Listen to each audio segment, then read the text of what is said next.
Onguahema Ibitupyahu, Getapu Joero Vive Iñazañeva, Tesapináramo, AM920 Radio Nacional del Paraguay Rupivet,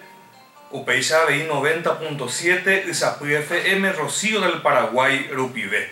a Peñanetapu Joe Guasupe Javier Verón, a Pedro González,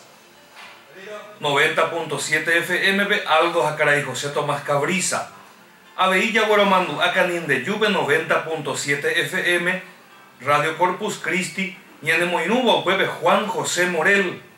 89.7 FM Becatu,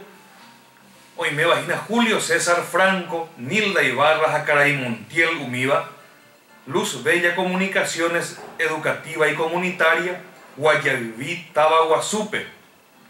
ABI hoy me bañane Moinú 107.5 FM, Radio Santa Rosa FM, Misiones Ubupe, Internet Ubibeña Seba Ñaína 5, Beba Continente de Pure, Peba Onguahema y Betupyahu, Ogueromea Saiba, Ñandeñe Jañandeñe M, Ñande Pura Hei, Jañande Pura Heipe, Malmaba y Bipora Remiandú, Ko Uteñañe era Moñaína, Ko Ubicobape y Arapaiba Ecuereje, Toripope Ñande, Ñane Abañe Ara, Ñane Guaraniñe Arape,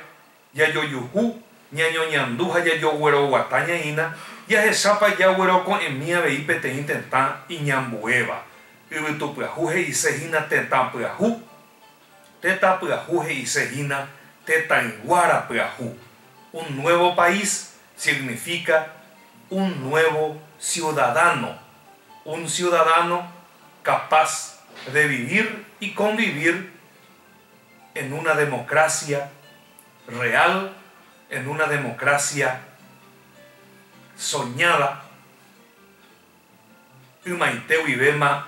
yawero poyai bañaina yayu hoñon dibema anteboi y catuba upeisharamo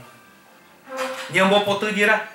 tobeta ya saponan ya hao mocoin purahai apese irunguera malmaba ombosako ima onmahema ibitupyahu paraguainetame ñandererape ñanendibete.